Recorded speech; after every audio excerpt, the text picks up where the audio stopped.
Hello guys, good evening everyone, very very good evening to all of you. So guys, मैं आप लोगों के लिए डेली क्लास लेके आती हूँ।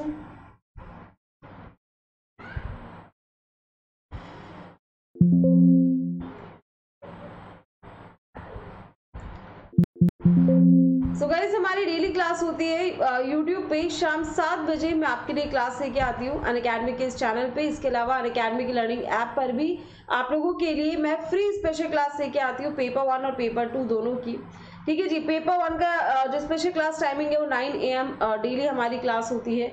इसके अलावा आप लोगों को बता दें कि भाई अगर आप अनअकैडमी की लर्निंग ऐप पे न्यू है देन मेरी प्रोफाइल को फॉलो करके, जिसका लिंक आपको लाइव चैट और डिस्क्रिप्शन बॉक्स दोनों में अवेलेबल है, तो प्रोफाइल को फॉलो करके आप सभी क्लासेस को ज्वाइन कर सकते हैं। पेपर 1 और पेपर 2 दोनों की स्पेशल क्लासेस मिल जाती है और ये कंप्लीटली फ्री क्लासेस होती है। और अगर आप अनअकैडमी की लर्निंग ऐप पे न्यू है और किसी भी फ्री क्लास को अगर आप एक्सेस करना चाहते हैं देन पूजा 10 कोड के थ्रू आप एक्सेस कर सकते हैं। PUJ10 ये मेरा इनवाइट कोड है।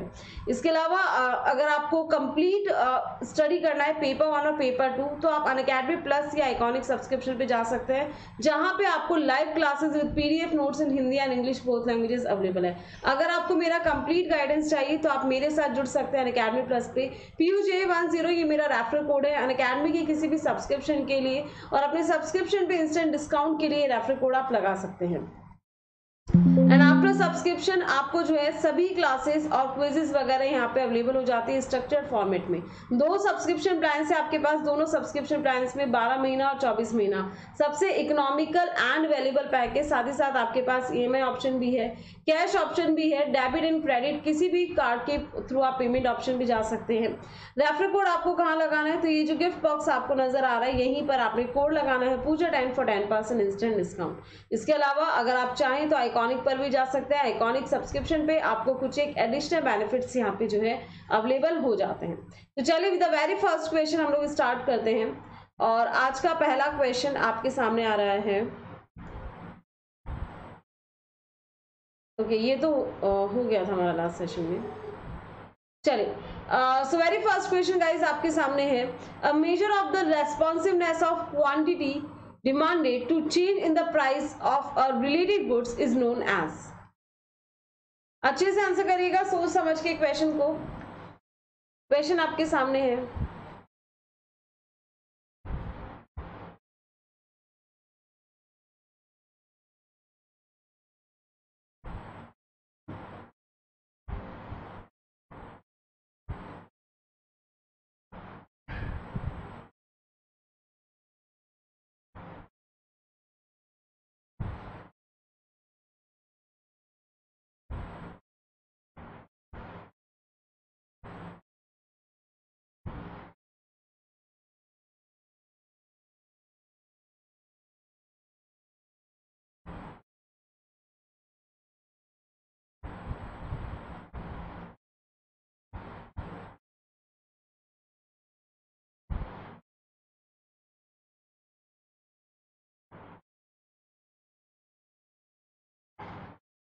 A measure of the responsiveness of the quantity demanded to change in the price of a related good is known as।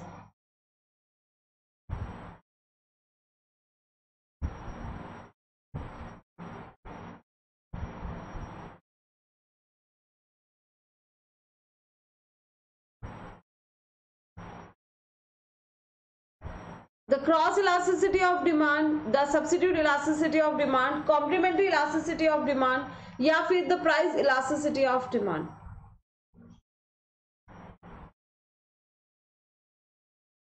चलिए जी, आंसर करेंगे।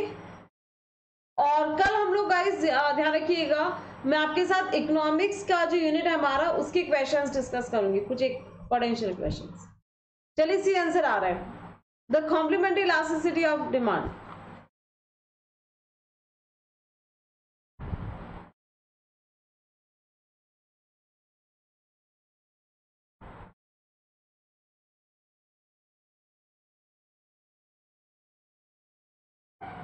देखिए गाइस, इसे क्रॉस इलास्टिसिटी ऑफ डिमांड कहा जाता है। This is known as the cross elasticity of demand. Cross elasticity of demand के अंदर आपकी सब्स्टिट्यूट गुड्स और कॉम्प्लीमेंट्री गुड्स दोनों जो हमारे गुड्स होते हैं उनकी डिमांड से रिलेटेड मतलब यहाँ पे आ जाता है, ठीक है, उन दोनों से रिलेटेड डिमांड जो हमारी आ जाती है। This is the cross elasticity of demand. The option number A is the correct answer. Option number ए हमारे यहाँ पे करेक्ट आंसर हो जाएगा। चलिए नेक्स्ट क्वेश्चन है आपके सामने। लिस्ट 1 है आपके सामने और लिस्ट 2 है। लिस्ट 1 में है contraction of demand, decrease in demand, increase in demand and the expansion of demand. इन्हें आपको मैच करना है।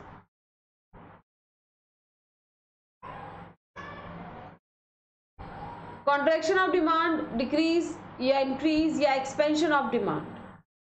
कोड्स आपके सामने हैं ABCD।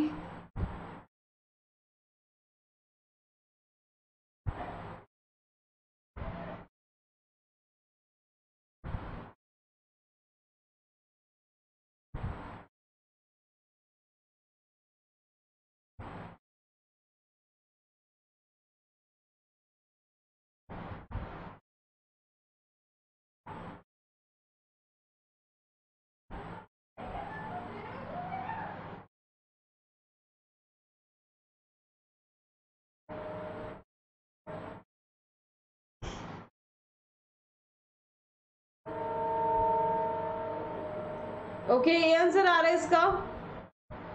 कॉन्ट्रैक्शन इन डिमांड और increase in demand. Non price change effect, the demand curve remains the same, the price change the effect और shift in the demand curve.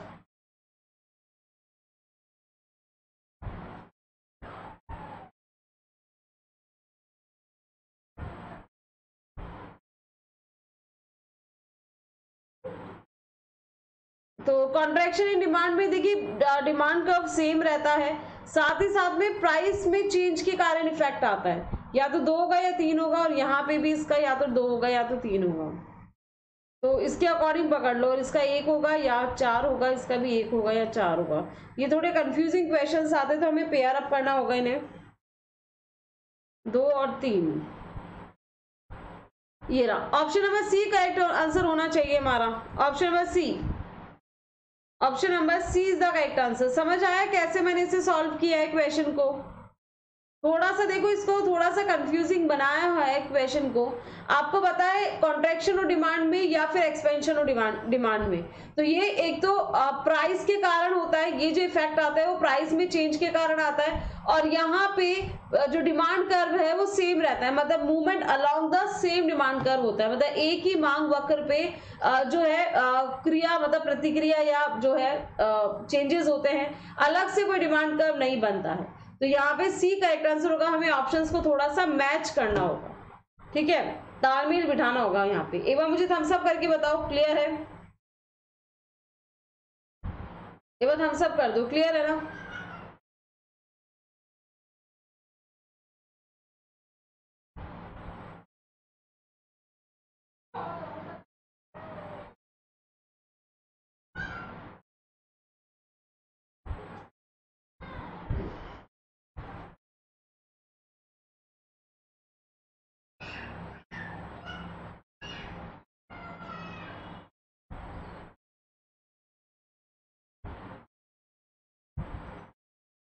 Okay चलिए नेक्स्ट क्वेश्चन पे आते हैं। Next question है आपके सामने।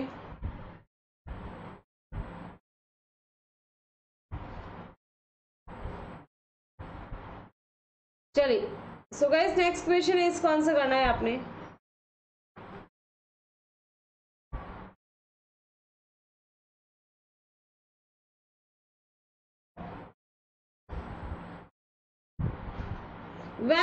when a lease transfers substantially all the risk and rewards of ownership to the lessee, this is called, इसे क्या कहेंगे?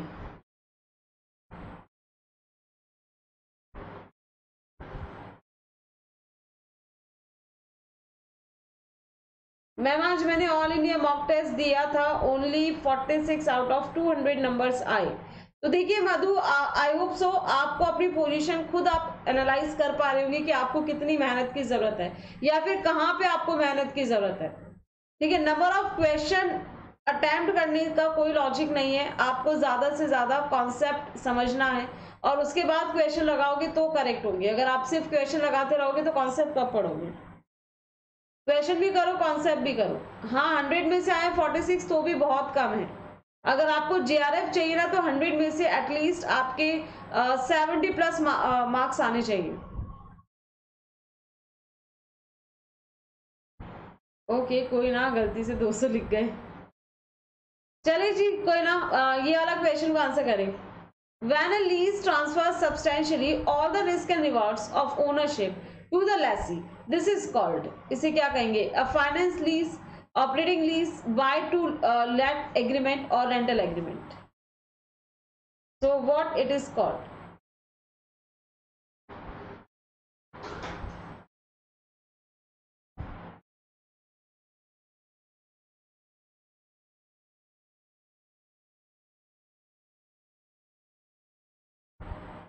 ओके फाइनेंशियल लीज है ये, है ना। यहाँ पे करेक्ट आंसर होगा हमारा ऑप्शन नंबर ए, फाइनेंशियल लीज में क्या होता है?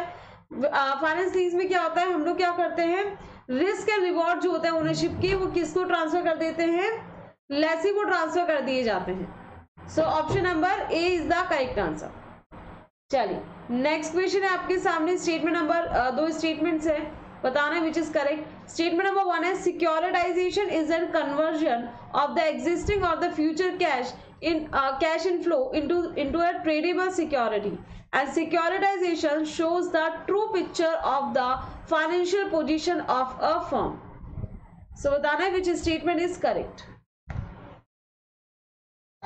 Securitization होता क्या है?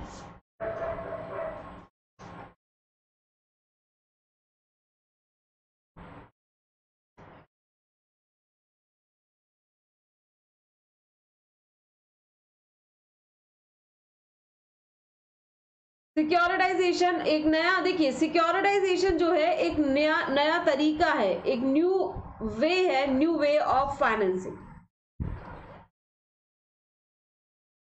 अब देखो जो कंपनियां लोन पे लोन देती रहती है उन्हें भी तो पैसे की जरूरत पड़ती है ना। अब वो जो लोन आगे दे रही है तो उनको वापस से पैसा मिलने में समय लगेगा, तो वो जो समय लगेगा उसको मतलब ओवरकम करने के लिए एक नया फाइनेंसिंग कॉन्सेप्ट स्टार्ट हुआ है एसेट सिक्योरिटाइजेशन का, जिसमें जो भी कंपनी क्या करती है, जिसका काम लोन देना होता है, वो क्या करती है, इन सभी एसेट्स को पूल करती है और किसी और थर्ड पर्सन को बेच देती है। ठीक है, चलिए जी सी आंसर आ रहा है, both the statements are true. बिल्कुल सही है, हमारे दोनों कथन हमारे यहाँ पे बिल्कुल सही हो जाएंगे। एसेट सिक्योरिटाइजेशन में क्या होता है, जो भी फ्यूचर हमारे पेबल्स होते हैं, मतलब लोन्स होते हैं, जो कि हमें पेमेंट मिलने वाला है, उसका पेमेंट हम लोग आज ही ले लेते हैं किसी और पर्सन से। और securitisation shows the true picture of the financial position of a firm. So both the statements are correct. Next question आपके सामने है। ओके नेक्स्ट क्वेश्चन है, क्वेश्चन नंबर 18 असर्शन और रीजन का है।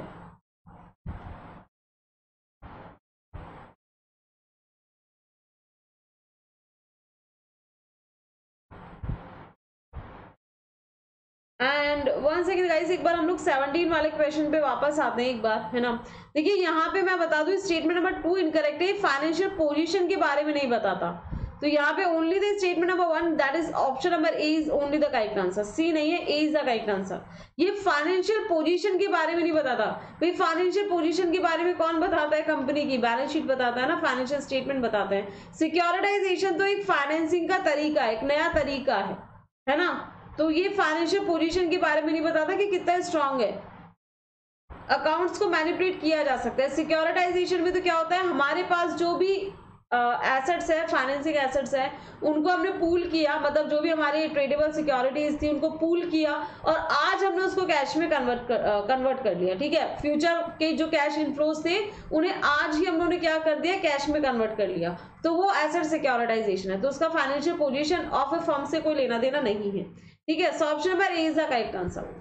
फ्लो में गलत हो गया, चलिए कोई ना। नेक्स्ट क्वेश्चन है असर्शन और रीजन का। असर्शन है the lease is a contract between the lessor and the lessee for the right to use the asset during a specified period in return for a mutually agreed periodic payment, and the reason is the lessee does not have to pay the cost of asset at the time of signing the contract of lease.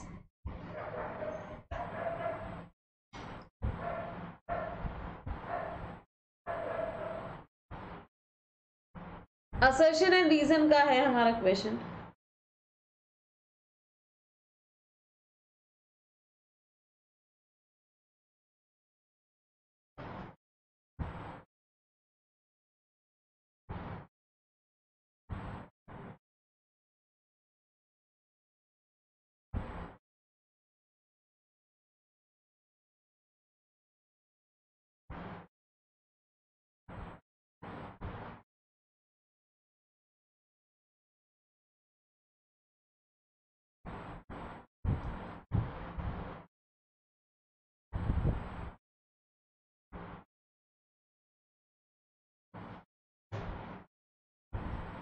B आ रहा है, C answer आ रहा है।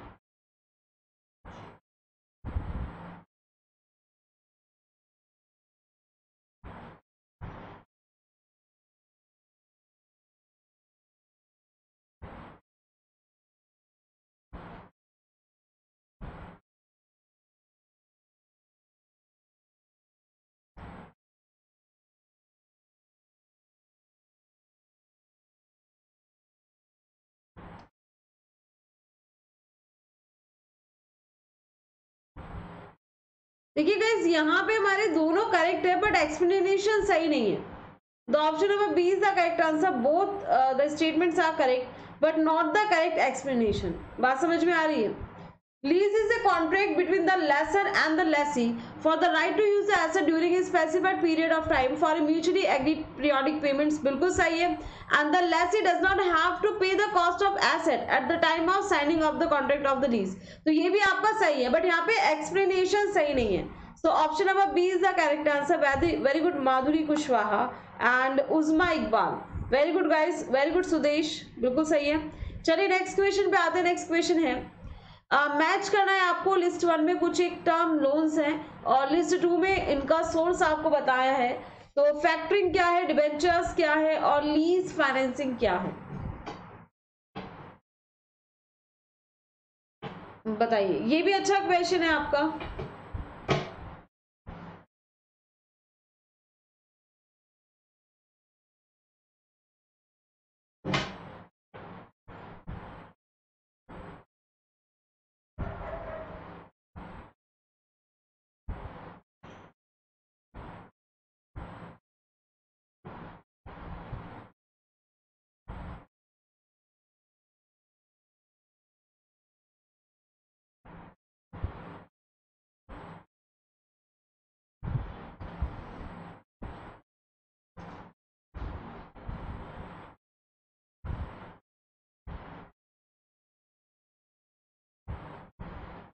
Lease और laser में problem होती है, एक बार समझा दो शब्दों में। अरे लीज तो देखिए एक एग्रीमेंट होता है। लीज तो क्या होता है हमारा, एक एग्रीमेंट होता है, ठीक है। लेसर कौन होता है? एसेट का जो ओनर होता है वो लेसर कहलाता है, ठीक है। लेसी कौन होता है? जो एसेट को लेता है, एसेट को यूज करता है, वो लेसी होता है, ठीक है। लीज तो एग्रीमेंट होता है जो कि आपकी फाइनेंशियल लीज या ऑपरेटिंग लीज हो सकती है।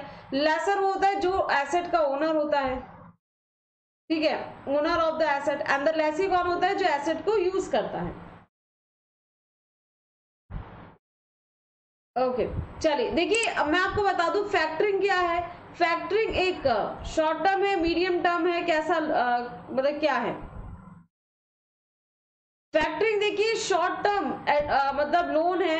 फैक्टरिंग में क्या होता है, जैसे आपके जो भी बीआरस वगैरह होते हैं, बिल्स जो है रीडिस्काउंटिंग वगैरह जो होते हैं, बिल्स डिस्काउंटिंग वगैरह जो कराए जाते हैं, वो फैक्टरिंग सर्विसेज के अंदर आते हैं जो कि शॉर्ट टर्म नेचर के होते हैं। डिबेंचर्स ध्यान रखिएगा, debentures are medium term and the long term.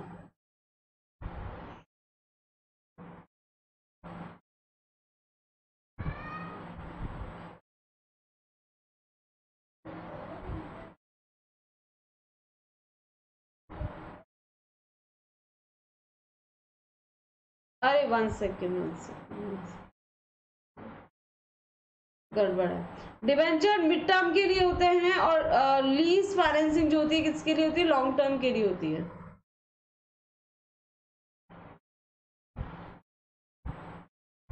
अच्छा अच्छा, 1 सेकेंड, देखिए यहां से मैच करने तो गड़बड़ हो गई। लीज फाइनेंसिंग लॉन्ग टर्म के लिए होती है, डिबेंचर्स हमारे किसके लिए होते हैं, सॉरी 1 सेकेंड, ओके देखो लॉन्ग टर्म नेचर की होते हैं हमारी, क्या होते हैं, डिबेंचर्स। मीडियम टर्म क्या होती है हमारी, लीज फाइनेंसिंग होती है। शॉर्ट टर्म के लिए हमारा फैक्टरिंग होता है। ये इस तरीके से होगा, 2, 3 और 1। Option number C is the right answer. देखो 2, 3 and 1 is the right answer. 2, 3 and 1। देखो लॉन्ग टर्म के लिए ध्यान रखिएगा डिबेंचर्स होते हैं। मीडियम टर्म के लिए हमारे क्या होते हैं, मीडियम टर्म के लिए होता है हमारे लीज फाइनेंसिंग, और शॉर्ट टर्म नेचर के होते हैं फैक्टरिंग सर्विसेज। ठीक है, तो यहाँ पे हमारा करेक्ट आंसर होगा 2, 3 एंड 1, ऑप्शन नंबर सी। चलिए, हाँ C is the correct answer. चलिए नेक्स्ट क्वेश्चन पे आते हैं। नेक्स्ट क्वेश्चन है आपके सामने। The important objective of statistical analysis is to get dash that describes the characteristics of the entire data.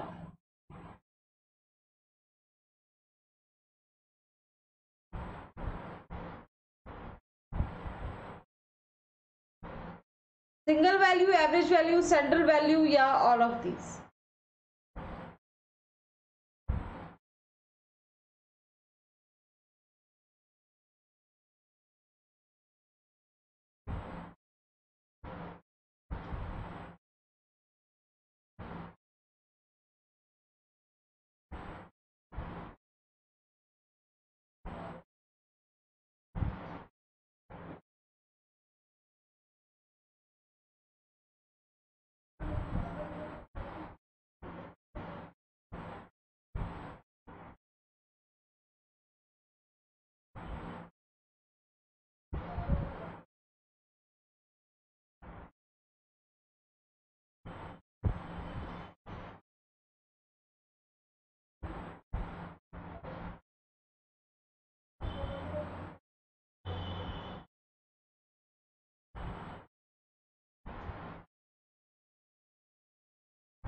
इसे क्या कहा जाता है, इसे सेंट्रल वैल्यू कहा जाता है।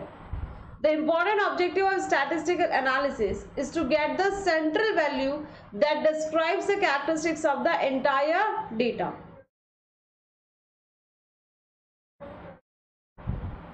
The option में C is the correct answer. ठीक है,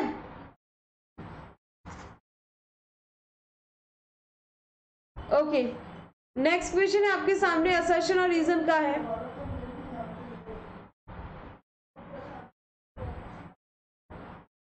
असर्शन एंड रीजन का हमारा नेक्स्ट क्वेश्चन है। असर्शन है, in regression analysis the values of the dependent variable are random but the values of the independent variables are fixed quantities so without error and are chosen by the analyst. और ये कौन choose करता है, analyst choose करते हैं। And reason is regression analysis provides the value of the regressed variable from the value of the regressed variable। मतलब independent variable से independent variable से independent variable की तरफ।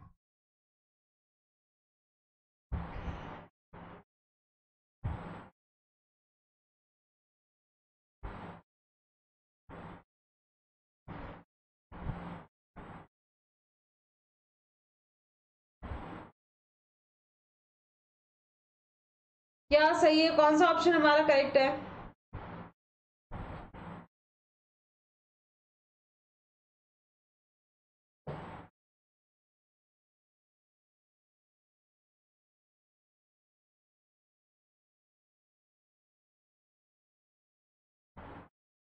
ओके देखिए गाइस, यहाँ पे हमारा correct answer option number B.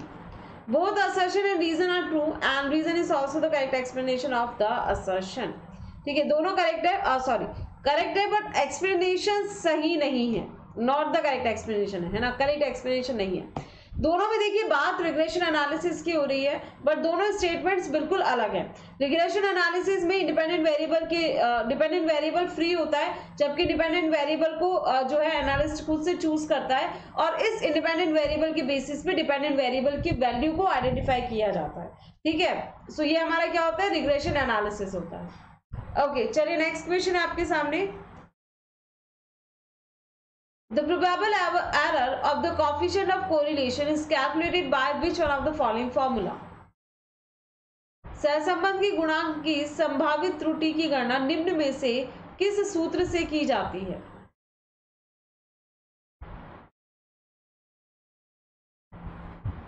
ये भी अच्छा क्वेश्चन है।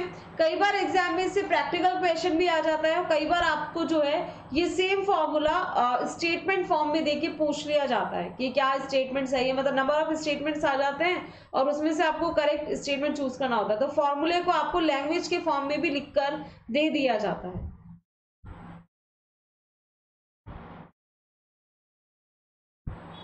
तो आपसे पूछा है probable error of the coefficient of correlation कैसे कैलकुलेट किया जाता है, उसके लिए कौन सा फॉर्मूला यूज किया जाता है?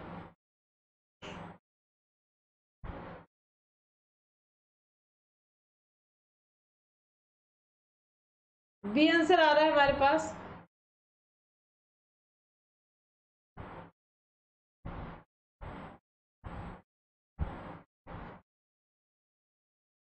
सी आंसर आ रहा है, सी नहीं है। देखिए गाइस यहाँ पे करेक्ट आंसर होगा हमारा ऑप्शन नंबर बी। सी नहीं है, B is the correct answer. 0.6745 multiply by 1 minus R square divided by root N, ये फॉर्मूला होता है प्रोबेबल एरर को कैलकुलेट करने का। और 0.6745 की जगह आप चाहें तो 2/3 भी लिख सकते हैं, ध्यान रखिएगा। 0.6745 की जगह 2/3 भी लिखा जा सकता है। Option number B is the correct answer. Next question आपके सामने। There is a very high inverse relationship between the measure of overweight and life expectancy, so which one of the value of the coefficient of correlation is consistent with the statement. मतलब इस statement से कौन सी जो correlation की कौन सी value जो है वो मिलती जुलती है, बताइए। 0.80, 0.20, -0.2 या -0.80।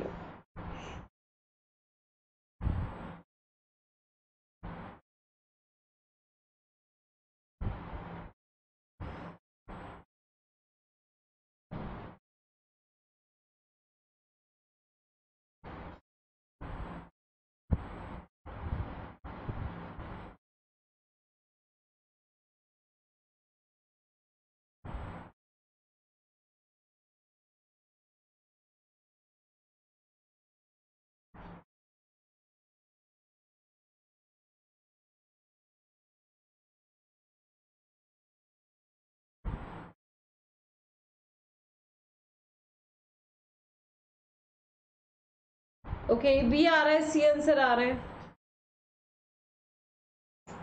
इतना इजी क्वेश्चन है तो भी गड़बड़। यहां पे क्या बोला गया है? अ very high inverse relationship.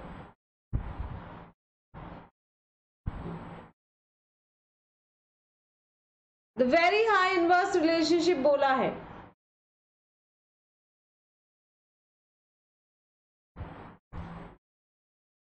Between the overweight and the life expectancy, मतलब सीधी बात कहें तो ये है कि जितना ज्यादा वेट उतनी कम आपकी जीने की संभावना, ये रिलेशन बोला गया है। मतलब नेगेटिव इनवर्स का मतलब होता है हाई, इनवर्स रिलेशन मतलब हाईली नेगेटिव अपोजिट रिलेशन, ठीक है। अब देखिए यहाँ पे ये कितना होगा हमारा -0.80। The option number D is the correct answer.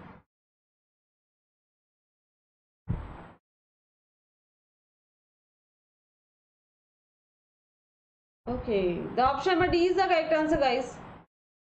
Clear हुआ कैसे होगा?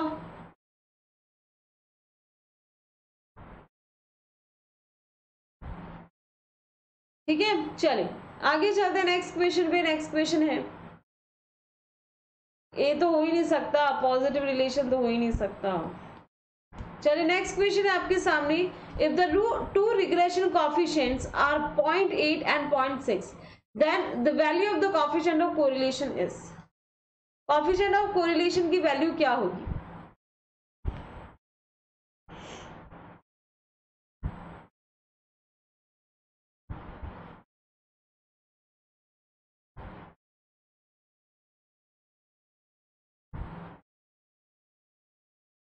0.16, 0.50, 0.40 पॉइंट मतलब माइनस प्लस क्या होगा?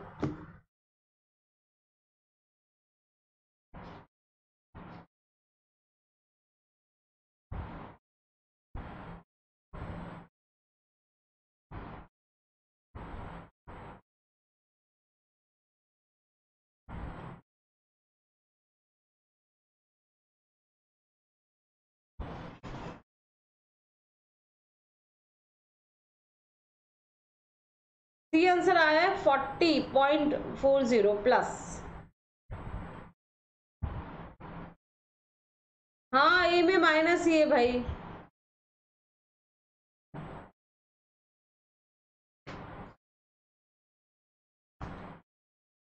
देखिए यहाँ पर मैंने प्लस पे आपको स्टैटिस्टिक्स का जो कोर्स है वो काफी अच्छे से समझाया हुआ है। वहां पे मैंने आपको कोफिशिएंट ऑफ कोरिलेशन और रिग्रेशन की जो ज्योमेट्रिक प्रॉपर्टीज होती है उनके बारे में बताया था।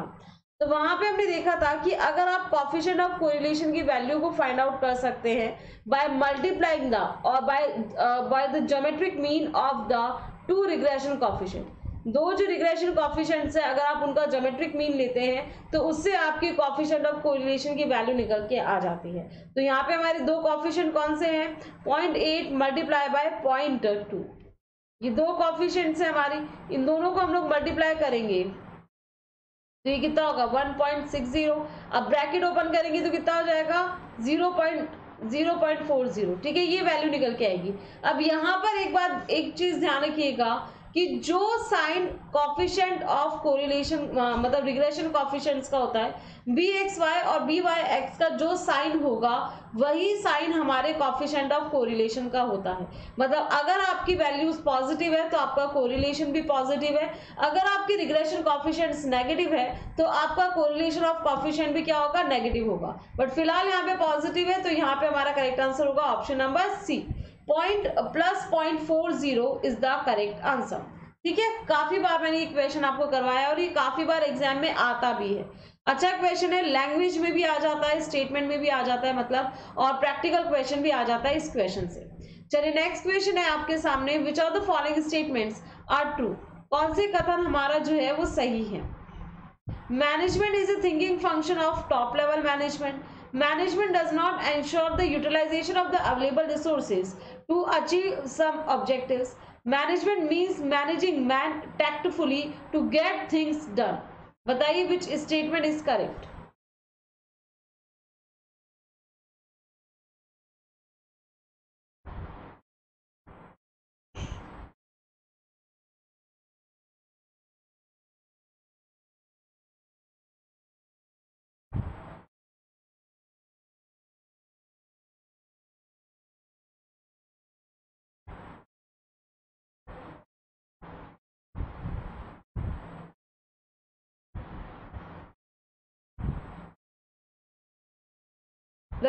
ट्रू स्टेटमेंट्स आपको बताने हैं।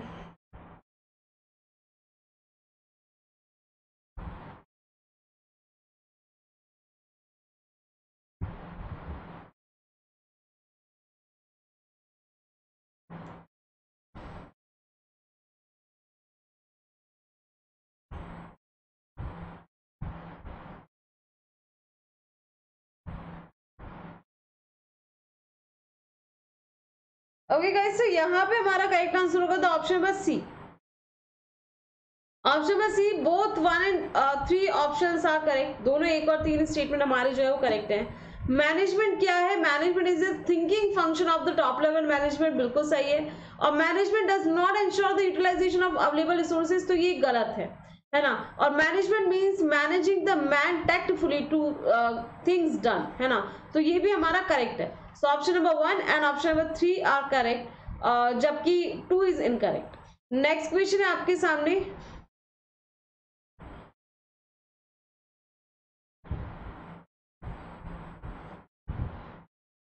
चलिए नेक्स्ट क्वेश्चन है आपके सामने। The production manager of an automobile company ask a foreman to achieve a target production of 200 units per day, but he did not give him the authority to requisite tools and the materials from the stores department.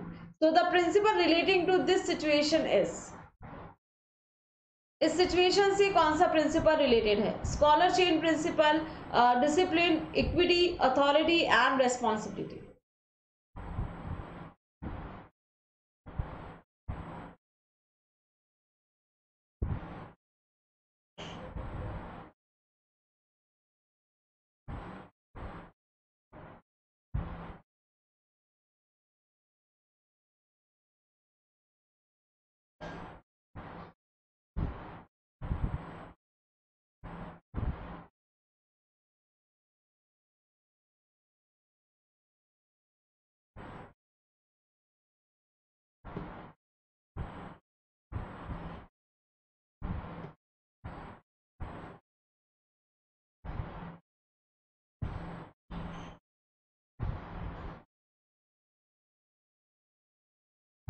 Okay, so यहाँ पे जो principal related है हमारा, ये है authority and responsibility का।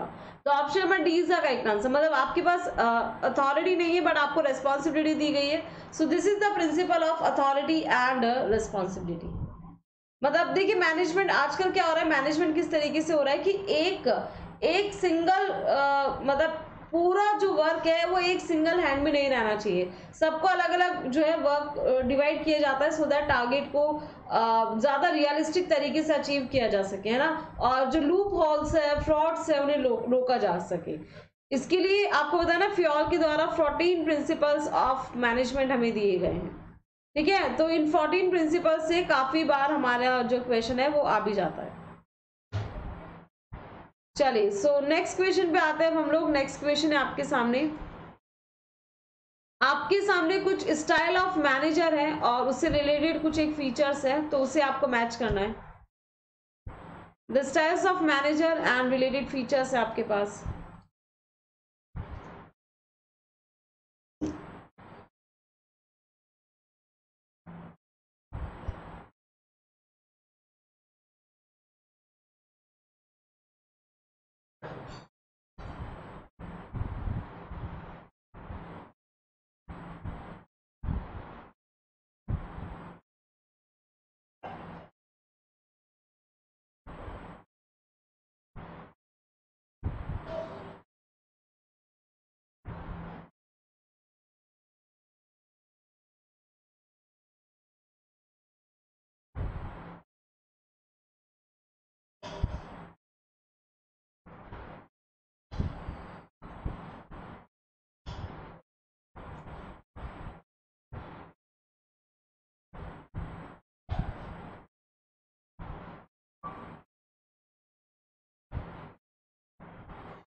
Okay, classical style क्या है?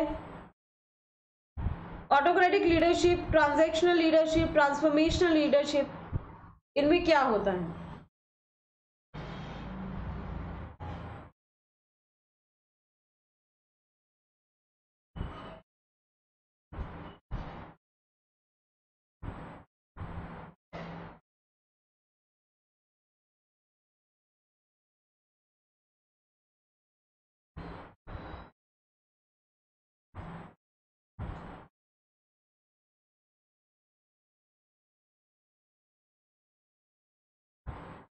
ओके, देखिए क्लासिकल स्टाइल में क्या होता है, अगर क्लासिकल स्टाइल की बात करें तो इसमें क्या होता है हमारा, this is preferred for those employ who require less supervision. मतलब लाइजर फेयर पॉलिसी किनके लिए यूज की जाती है? जिनको सुपरविजन की जरूरत ही नहीं है ना। मतलब आप कह सकते हैं जो कि स्किल्ड पर्सन है उनके लिए क्या किया जाता है, लाइजर फेयर पॉलिसी का यूज किया जाता है। ऑटोक्रेटिक में मतलब कंप्लीट अथॉरिटी किसके पास रहती है? मैनेजर के पास रहती है। और ये किसके लिए यूज किया जाता है? ये इसका मतलब होता है exert the complete control over the employees के ऊपर क्या रखा जाता है? पूरा कंट्रोल रखा जाता है। एंड फिर आता है हमारे ट्रांजैक्शनल लीडरशिप में क्या होता है? Does not well in every type of situation. ठीक है, आप ट्रांजेक्शनल लीडरशिप को हर एक सिचुएशन में अप्लाई नहीं कर सकते। और ट्रांसफॉर्मेशन लीडरशिप में क्या होता है, रिक्वायर अ स्ट्रॉन्ग विजन और an inspirational leader. Strong vision और इंस्पिरेशनल लीडर की हमें जरूरत होती है। तो option number C is the correct answer, 4 3 2 and 1। तो ऑप्शन नंबर सी हमारे यहाँ पे करेक्ट आंसर हो जाएगा, 4 3 2 1। नेक्स्ट क्वेश्चन है आपके सामने, फ्योल के कुछ एक प्रिंसिपल्स हैं और उससे रिलेटेड फीचर्स हैं, मैच करना है आपको। Remuneration of the employ, the equity, the stability of tenure of personal and the initiative. ये कुछ फ्योल के द्वारा जो प्रिंसिपल्स दिए गए हैं वो है और उसके रिलेटेड फीचर्स है, मैच करना है आपको इसका क्या फीचर है।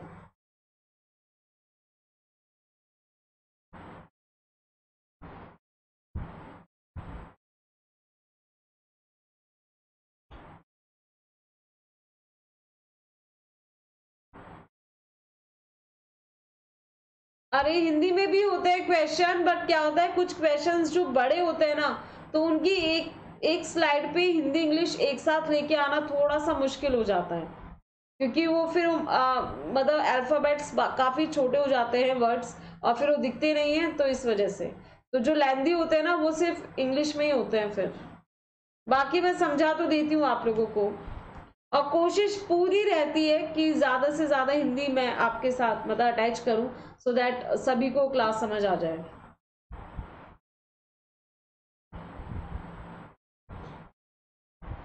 ओके, एक एक करके दिखा देंगे, don't worry.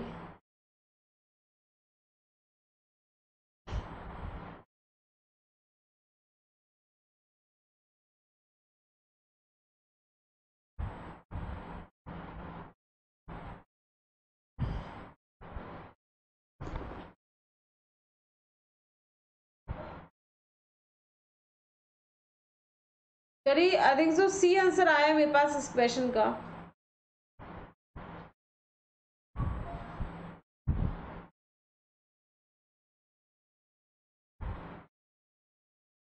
Remuneration to employees क्या है, देखिए ये जो रिलेटेड है पॉइंट नंबर 4 से है। पॉइंट नंबर 4 में क्या बोला गया है, wages payable to employees should be fair, reasonable, just and as to give the maximum satisfaction to both the employees and the organisation.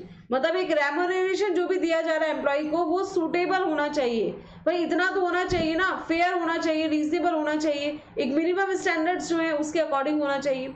Equity क्या है, व्हाट इज इक्विटी? इक्विटी क्या होता है, equity is the manager should be fair and impartial while dealing with their subordinates and there should be no discrimination on the basis of sex, religion and etc। मतलब किसी भी basis पे आपको discriminate नहीं करना है।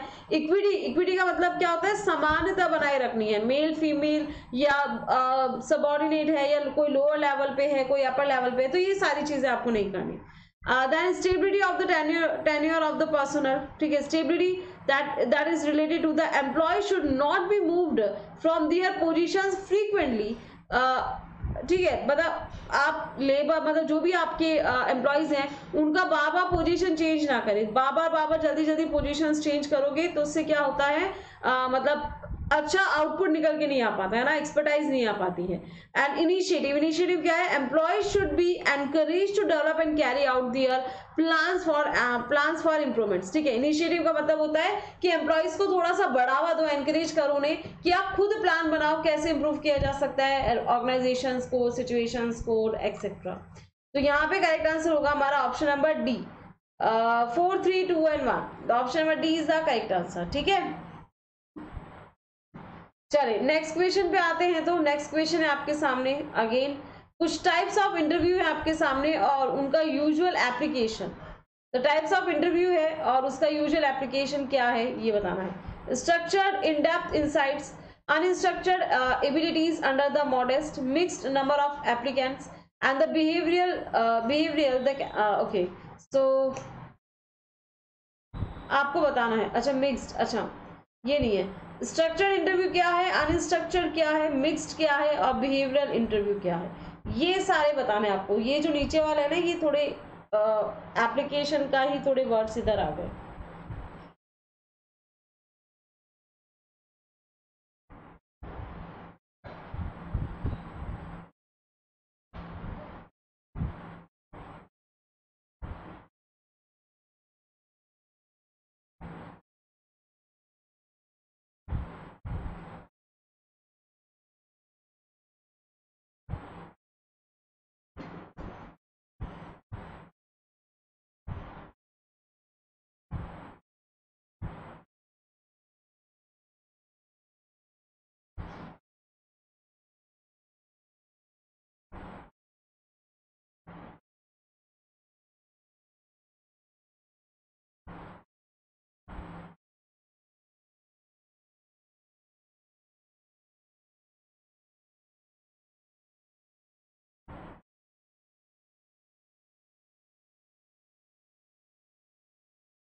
ओके, ये answer आया हमारे पास।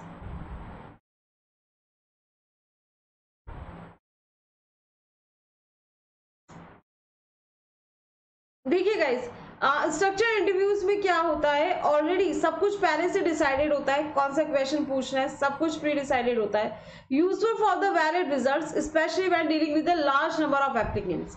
तो वहां पे उस केस में स्ट्रक्चर इंटरव्यूज का यूज किया जाता है जब हम लोग लार्ज पेपर ऑफ लोगों के साथ क्या कर रहे होते हैं, डील कर रहे होते हैं, तो उस समय। ठीक है, नेक्स्ट हम लोग बात करें अनस्ट्रक्चर्ड इंटरव्यूज। अनस्ट्रक्चर्ड कब यूज होते हैं? when useful when the interviewer tries to probe the personal details। देखिए, जब भी पर्सनल डिटेल्स को स्टडी करने की बात आती है तो उस केस में किसका यूज किया जाता है? अनस्ट्रक्चर्ड इंटरव्यूज का। सिचुएशन के अकॉर्डिंग क्वेश्चन पूछा जाता है। ठीक है, तो ये पॉइंट नंबर 4 से मैच है। मिक्स्ड इंटरव्यू कब यूज किया जाता है? It is realistic approach that yields the comparable answers plus in depth insight. ठीक है, दोनों का मिक्सचर है, स्ट्रक्चर्ड और अनस्ट्रक्चर्ड का। जैसे सिचुएशन हो वैसे काम करो। बिहेवियर में क्या किया जाता है? बिहेवियर इंटरव्यू में क्या होता है? Useful to understand the applicants reasoning and the analytical abilities under the modest stress. So option number 2 से मैच होगा, तो 3, 4, 1 एंड 2। तो option number D is the correct answer. Option number D जो है हमारे यहाँ पे करेक्ट आंसर होगा।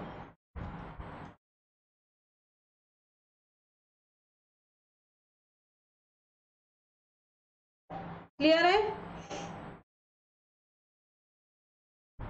Option number D.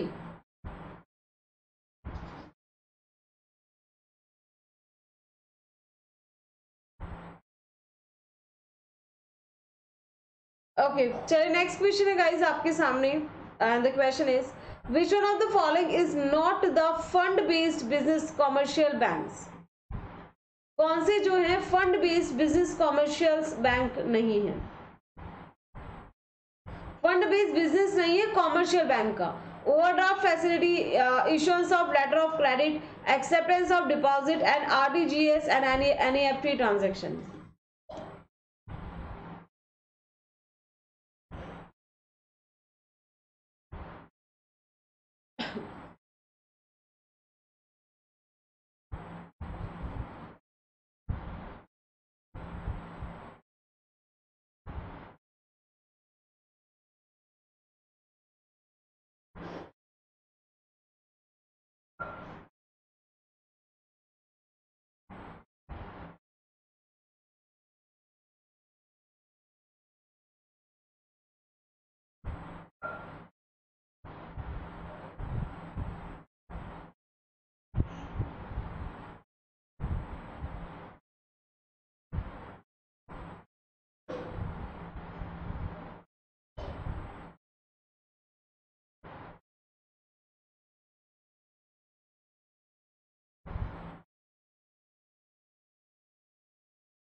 देखिए, यहाँ पे हमारा करेक्ट आंसर होगा तो option number B, issuance of the letter of credit. issuance of the letter of credit is not a fund based business commercial, मतलब business of the commercial bank। ये कोई fund based काम नहीं है। देखो क्या होता है, लेटर ऑफ क्रेडिट कब इशू किया जाता है? जब कोई, जैसे मान लीजिए इंडिया में है, इंडिया में कोई रहता है मिस्टर एक्स, इंडिया में मिस्टर एक्स है, इन्होंने यूएसए से माल खरीदा, यूएसए से इंपोर्ट किया, गुड्स को इंपोर्ट किया। अब भाई मिस्टर एक्स के पास इतना पैसा तो है नहीं, तो मिस्टर एक्स ने क्रेडिट पे माल खरीदा। अब क्रेडिट पे माल खरीदा तो इसने क्या किया, अपना जो बैंक है ना, कंट्री का बैंक जो है हमारा, उसके पास ये गए और उसको बोला कि आप मेरे बिहाफ पे गारंटी दे दो यूएसए के बैंक को कि भाई आपको पैसा मिल जाएगा, अगर मैंने नहीं दिया तो आप दोगे, ये कह दो, है ना। तो उसके लिए बैंक क्या इशू करता है? लेटर ऑफ क्रेडिट इशू करता है, जो कि एक फंड बेस्ड बिजनेस नहीं है ना, सिर्फ एक गारंटी होती है। Issuance of the letter of credit is just एक गारंटी, है ना, इसमें कोई पैसा नहीं दिया जाता, सिर्फ गारंटी दी जाती है। वो बात अलग है कि भाई कुछ एक गारंटी इसमें सही में पैसा देना पड़ जाता है, बाकी एक फंड बेस्ड जो है बिजनेस नहीं है बैंक्स का। So option number B is the correct answer. बात समझ में आएगी? एक बार थम्स अप करके बता दो।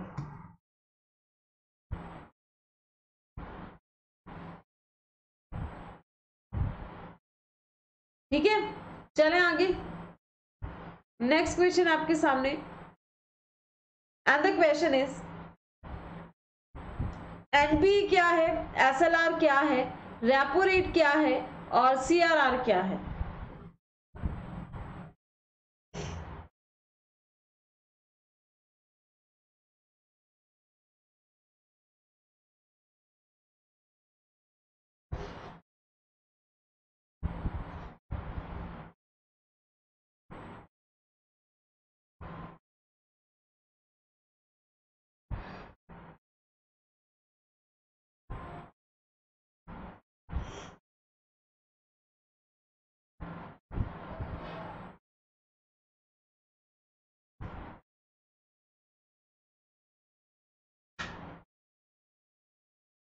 एनपीए, एसएलआर, रेपो रेट और सीआरआर, इजी क्वेश्चन है। एनपी क्या है, NP is a non performing assets. NP क्या है, हमारी नॉन परफॉर्मिंग एसेट्स होती है।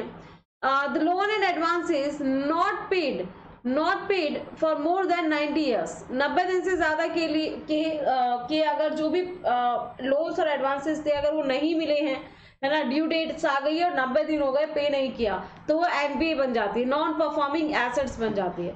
और एनपीएस के मैनेजमेंट के लिए गवर्नमेंट क्या करती है, रेगुलर कुछ प्रोविजंस लाती रहती है, लॉज लाती रहती है ना। तो एनपीएस से भी क्वेश्चन आते हैं अच्छे एग्जाम में। एसएलआर क्या होता है, स्टैट्यूटरी लिक्विडिटी रेशियो, जो क्या करना होता है, बैंक्स को एक मिनिमम अमाउंट जो होता है अपने पास मेंटेन करके चलना होता है। तो ये क्या होता है हमारा,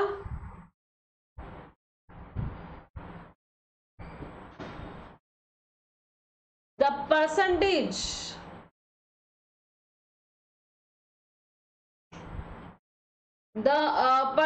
of the net demand and the time liabilities to be kept in the form of liquid asset। ठीक है, लिक्विड एसेट के फॉर्म में हमें रखना होता है। रेपो रेट क्या होती है, जब कॉमर्शियल बैंक्स किससे पैसा लेते हैं, कॉमर्शियल बैंक किससे पैसा लेते हैं, the rate at which the RBI lends money to the commercial bank. जब कॉमर्शियल बैंक आरबीआई से पैसा लेती है उधारी पे, और आरबीआई जो रेट लगाता है उसे क्या कहते हैं, उसे रेपो रेट कहते हैं। अब आता है हमारा सीआरआर। सीआरआर क्या होता है, कैश रिजर्व रेशियो। ये किसके पास मेंटेन करना होता है, आरबीआई के पास। The percentage of the deposit to be kept with the Reserve Bank of India in the form of cash. ठीक है, तो ये क्या कह रहा था हमारा सीआरआर। सीआरआर कितने परसेंट चल रहा है, 4% के अप्रॉक्स चल रहा है। और एसएलआर आपके ध्यान रखिएगा 18% के आसपास है। और रेपो रेट ध्यान रखिएगा आपकी 4.25% के आसपास चल रही है। ठीक है, रेट्स का भी ध्यान रखना, कभी कभी रेट से भी क्वेश्चन आ जाता है कि कितनी रेट चल रही है किसकी।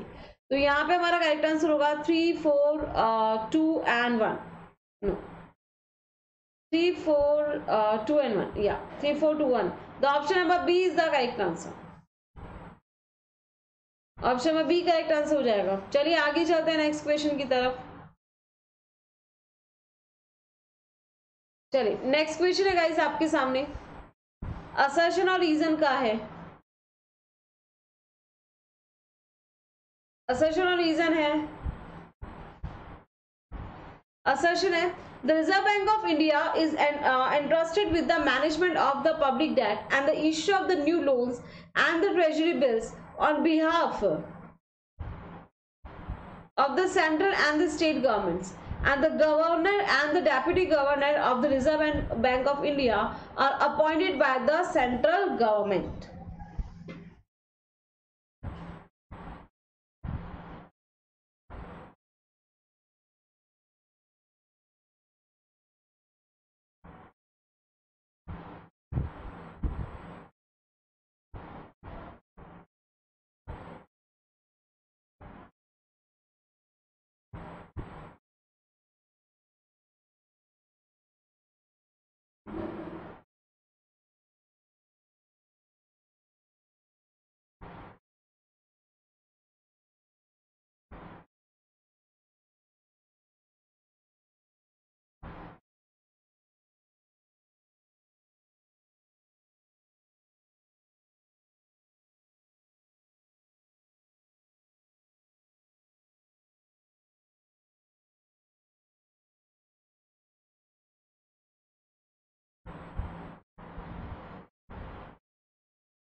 Okay, very good, B is the correct answer guys. Assertion और रीजन दोनों सही है, बट एक्सप्लेनेशन सही नहीं है, ठीक है। दोनों है correct, but not the correct explanation. Explanation सही नहीं है।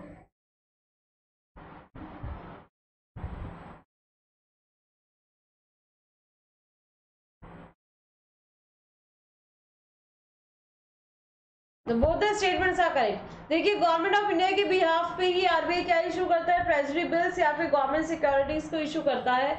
और गवर्नर और डेप्यूटी गवर्नर को कौन अपॉइंट करता है, सेंट्रल गवर्नमेंट के द्वारा अपॉइंट किया जाता है। तो both are correct, but explanation सही नहीं है। चलिए, नेक्स्ट क्वेश्चन है आपके सामने। Which of the following is not the function of NABARD. NABARD का क्या कार्य नहीं है?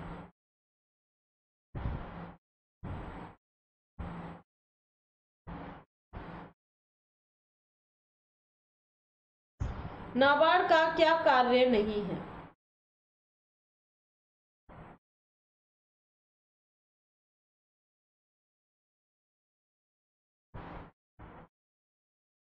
Not the function of NABARD. To provide the refinance assistance by way of short-term credit to state cooperative banks and sectoral rural banks and etc.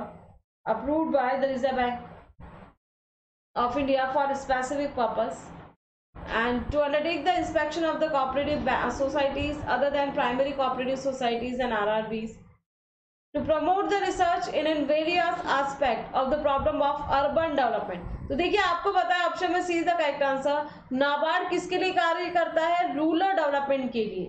Rural बोल दीजिए, agriculture से related काम करता है, उसका अर्बन डेवलपमेंट में कोई प्राइमरी रोल नहीं होता है। तो option number C is the correct answer, ठीक है। ओके, तो गाइज आज का सेशन हम लोग यहीं तक रखने वाले हैं, बाकी की चर्चा हम लोग हमारे कल वाले सेशन में करेंगे। ओके, सो तब तक के लिए take care of yourself guys, and कल आप लोगों के लिए इकोनॉमिक्स के क्वेश्चंस में लेके आने वाली हूँ। काफ़ी बेहतरीन हमारी क्लास रहने वाली है। अगर आप इंटरेस्टेड हैं देन क्लास को ज्वाइन कर सकते हैं। इसके अलावा अनअकैडमी की लर्निंग ऐप पे स्पेशल क्लास भी मैं आप लोगों के लिए लेके आती हूँ। पेपर 1 और पेपर 2 दोनों में हमारी क्लासेस होती है। PUJ10 ये मेरा इनवाइट कोड है। अगर आप अनअकैडमी की लर्निंग ऐप पे किसी भी फ्री क्लास को एक्सेस करना चाहते हैं देन पूजा 10 कोड के थ्रू आप एक्सेस कर सकते हैं। This is the invite code. Special classes में आपको काफ़ी सारे बेनिफिट्स जो है यहाँ पे अवेलेबल हो जाते हैं। पेपर 1 और पेपर 2 दोनों में आपको काफ़ी सारे बेनिफिट्स मिल जाते हैं।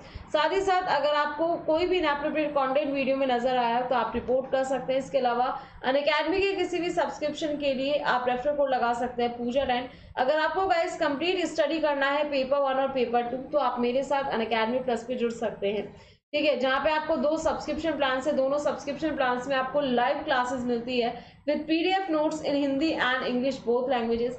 साथ ही साथ आपके लिए यहाँ पे डाउट क्लियरिंग सेशन भी ऑर्गेनाइज किया जाता है, जिससे आप एजुकेटर के साथ 1-to-1 इंटरेक्ट करके आपके जो भी डाउट्स हो आप उन्हें क्लियर कर सकते हैं। साथ ही साथ जो भी पॉइंट्स आपको समझ नहीं आते उन पे आप बात कर सकते हैं, अपने पॉइंट्स रख सकते हैं, क्वेरीज रेज कर सकते हैं, प्रॉपर नोट्स आप बना सकते हैं क्लासेस से, ठीक है। इसके अलावा आप लोगों के लिए जो है क्विजेस भी ऑर्गेनाइज की जाती है जहाँ पे आप बहुत सारे क्वेश्चंस प्रैक्टिस कर सकते हैं।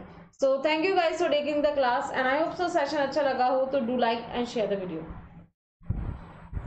लाइक एंड शेयर जरूर कर दीजिएगा सेशन को अगर अच्छा लगे तो।